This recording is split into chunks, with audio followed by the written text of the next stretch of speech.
Cement వేసానండి. ఇలా ఏదండి ఈ గట్టు ఉంది కదా సార్, ఇలాగా ఇలా గట్టండి. అక్కడ ఎత్తు అంతా మీది, ఈ బౌండరీ అంతా మాదండి. మొన్న వేసాను, ఇప్పుడు మొన్న 10వ తారీఖు. ఇలా గట్టండి. అంటే వాటర్ బాగా ఎక్కువ వచ్చేసి నెక్స్ట్ ఏంటంటే బోధులు కప్పెడిపోయినాయి. ఇప్పుడు అలా కప్పు పెట్టుకుంటూ వచ్చేస్తున్నారు. ఆ పైనుంచి అది మట్టి వేసుకుని వచ్చేస్తున్నారు. హైవే వెళ్ళింది కదా, బైపాస్ వెళ్ళింది కదా. బైపాస్ వెళ్ళిందండి, అంతవరకు మంది లేదండి. ఈ గట్టు చూసరికి నీరు కనబడే వరకే మంది. ఇది మన చేను, ఇదేమి అగ్రికల్చర్ ల్యాండ్ తప్పితండి. దీనిలో ఇళ్ళ స్థలం మొన్న కూడా ఆకుమడి అన్నీ వేసిందేనండి. ఇప్పుడు ఆకుమడి దమ్ము చేయాలండి. మొన్న ఈ గట్లు ఎత్తి చేసాక దమ్ము చేద్దాం. ఇప్పుడు నీరు దిగడానికి అక్కడికి వెళ్ళి బోతి తీసొచ్చామండి. ఇంకా చేను కాలువ బాగా ఫూట్గా ఉంది, దిగట్లేదు. అక్కడ కలవట్ వేసారండి మొన్నే. ఏదండి ఇప్పుడు పాక ఉంది చూసారు సార్. అవునండి, అవును. ఈ నీరు అలాగా అక్కడ కలెక్టర్ గారే, అప్పుడు జేసీ గారే, minister of road transport highways వాళ్ళు చెప్పి వేయించారు. అలాగే వెళ్తుంది మాట. ఇది మొత్తం 32 ఎకరాలు ఆయకట్టండి. ఇప్పుడు మీరు దీంట్లో ఏమైనా పండిస్తున్నారా? వరి అండి, ఇది వరేస్తున్నారు. వరి చేనండి. ఇప్పుడు మనం వర్షానికి ములిగింది, మన వర్షానికి ములిగింది అంతే సార్. మన వర్షానికి ములిగిందండి లాస్ట్ టైం మనం. ఇప్పుడు దీన్ని పార్టీషన్ రాయిపించారు వాళ్ళు. ఇది 3 ఎకరాలు సార్. ఇది యాక్చువల్గా ఇది బ్రాహ్మణులకు ఉన్నది 3 ఎకరాలు 16 సెంట్లు అండి. అతను ఏం చేశాడంటే 16 సెంట్లు అతని మీద పెట్టుకుని, మా 3 ఎకరాలు కాకుండా 16 సెంట్లు దానికి ఆనుకుని ఉంటుందండి. మా దానికి ఆనుకుని బ్రాహ్మణుల పేరునే ఉంది.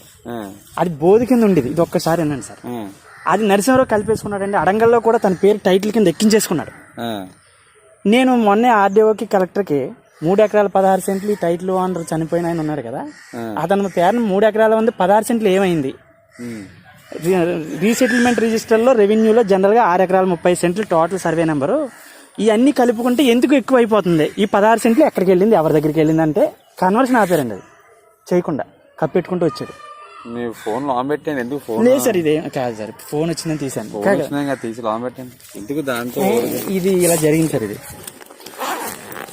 మామూలుగా 16 సెంట్లు అతను చేయాలి పెట్టి 16 సెంట్లు ఆ బోధండి. ఆ 16 సెంట్లు అతని పేరుని పెట్టుకున్నాడు. ఈ 3 ఎకరాలు తల్లి పేరుని పెట్టాడు. తల్లి చనిపోయిందండి. మొన్న నవంబర్లో పోయింది. ఆవిడ లేరు. ఇతరులు సిస్టర్లు ఉన్నారు. ఇంకా ఈ తల్లికి కూతుర్లు ఉన్నారు. ఒకవేళ లీగల్ సర్టిఫికేట్ పట్టుకుని అది కాదండి. ఇప్పుడు పిల్ల రమేష్ గారు 16 సెంట్లు అతని పేరు మీద పెట్టిన 3 ఎకరాలు తల్లి పేరు మీద పెట్టాడు డాక్యుమెంట్ లో. ఇప్పుడు ఆవిడ లేదు. కానీ ఈ 3 ఎకరాలు ఇప్పుడు లీగల్ ఎయిడ్స్ కింద క్రియేట్ చేసి మళ్ళీ పెడతారేమో మీ డౌట్. మన డాక్యుమెంట్ ఉంటే జనరల్గా అంతే. అదే మాకు అర్థమైంది మీరు చెప్పింది. అసలు దీనికి ఒరిజినల్ రిజిస్టర్డ్ వీళ్ళు ఎక్కడ ఉందో అసలు ముందు వాళ్ళు ఒరిజినల్ రిజిస్టర్డ్ వీళ్ళు అడగాలి. ఇప్పుడు కన్సల్ట్ ఓనర్ అడిగి ఏ బేస్ మీద మీరు రిజిస్ట్రేషన్ చేశారని అడగాలి. డీటెయిల్ స్టేట్మెంట్ ఇవ్వండి. అలా ఏం జరిగింది, అప్పటి నుంచి ఏం జరిగింది, పూర్వకాలం నుంచి ఏం జరిగింది మొత్తం అంతా నాకు డీటెయిల్ స్టేట్మెంట్ ఇవ్వండి. మీరు ఏం జరిగిందో మొత్తం ఏం డీటెయిల్ స్టేట్మెంట్ ఇచ్చినప్పుడు వీడియోగ్రఫీ చేయండి. మన స్టేషన్లో కూర్చోబెట్టి డీటెయిల్ స్టేట్మెంట్ రాసి ఆ స్టేట్మెంట్ వీడియోగ్రఫీ చేయండి. ఈయన ఏం చెప్తే అదే రాయండి. మనం సొంతంగా ఏమీ రాయొద్దు. ఆయన ఏం చెప్తే అంటే ఊరాయన అంటే ఆరాయన రాసిన చదివినిపించిన తర్వాత ఇప్పుడు ఎలాగే 161 CRPC స్టేట్మెంట్ మీద మనం సంతకాలు ఏం తీసుకోలేం. కాకపోతే ఇప్పుడు డీటెయిల్ స్టేట్మెంట్ చూసి దాని మీద సంతకం పెట్టించుకోండి. స్టేట్మెంట్ మీద సంతకం తీసుకోవచ్చు. దాన్ని బేస్ చేసి మనం 161 రాదు. అదే బేస్